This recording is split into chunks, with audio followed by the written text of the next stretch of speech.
there are some things that I like to share in my vlogs and some things that I don't like to share in my vlogs. I've talked about my mother-in-law, Laura, a few times, and I've shared a few videos of her, but I don't really like to talk about her journey with Alzheimer's because it's really not my story to tell, and I would never want to show her in a bad light or in a not so nice light. But I do want to share this because I need to remember to breathe. Tonight, I spent the last few hours in the ER with Laura because her facility sent her there because she was having chest pains. She wasn't actually having chest pains. I think she was just having a panic attack, and that caused her to say that her chest was hurting. And when you say your chest is hurting in a facility, they have to immediately send you to the hospital. There's a lot of older patients or roommates that live there with her, so I understand that. Laura is to the point now where she doesn't remember things for very long.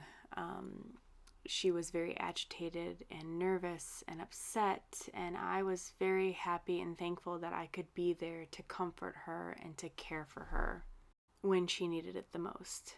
It's nice that she has such a great daughter-in-law. I tell her this often, and I think this too, that loves her so much that I care for her and I want to be there for her, to calm her and just to try and relax her. And so that's what I was able to do. We got the telephone call at around 4 o'clock, and by 4:30, 5 o'clock, she was in the hospital, and by 5:10, I was at the hospital. Around 11 o'clock, I was able to actually drive her home.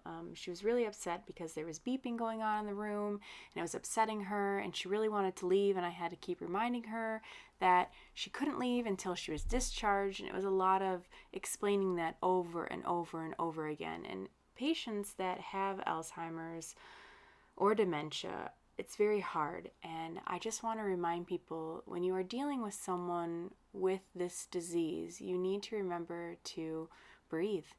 You need to realize that it's not the person that's doing this, it's the disease that's doing this. And the fact that they can't remember things is not the person's fault, it's the disease's fault.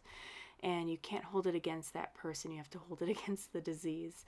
And as frustrating as it was for me, I was more frustrated for her because she was so unhappy and I couldn't make her happy.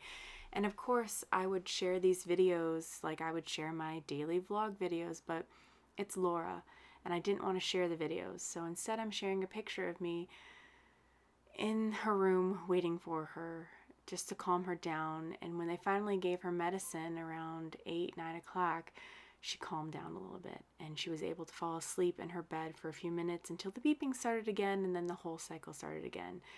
Again, I just want to remind you guys that it's not easy, and every day is challenging with her when I see her, but I do it for who Laura was.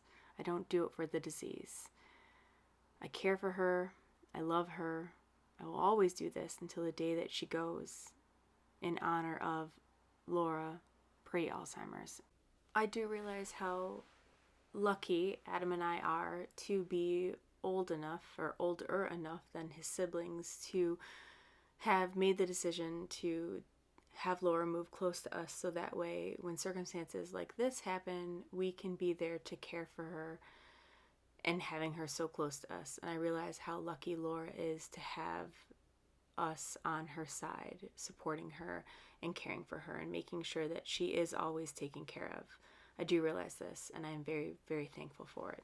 It's crazy. It's absolutely crazy. I just hang my head sometimes and just think, what a life. I would never wish this upon anybody, not even an enemy. It's just an awful thing. So if you or someone you know has Alzheimer's or dementia, my heart is with you. My heart is absolutely with you.